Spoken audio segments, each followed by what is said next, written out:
नमस्कार, मी माया जाधवर. आज मी तुम्हाला अशा पुस्तकाबद्दल सांगणार आहे जे तुम्हालाही नक्की वाचायला आवडेल. जर एक दिवस पंढरपुरातून विठोबाच अचानक गायब झाला तर काय होईल? हे ऐकून तुम्हाला आश्चर्य वाटलं ना? आज अशाच एका सुंदर पुस्तकाबद्दल मी सांगणार आहे. Vithoba missing in Pandharpur. विठोबा आणि तोही पंढरपुरातून मिसिंग. नेमकं काय घडलं असेल?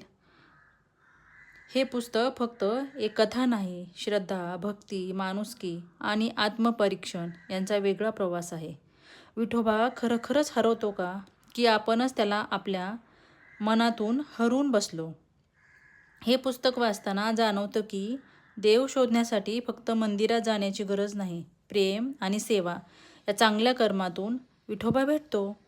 विठोबा म्हणतो, माणसाने माणसासोबत माणसासारखं राहण्यापेक्षा प्रत्येक माणसाने देव व्हावं. तुम्ही हे पुस्तक वाचलं आहे का? तुमचं मत नक्की कमेंटमध्ये सांगा.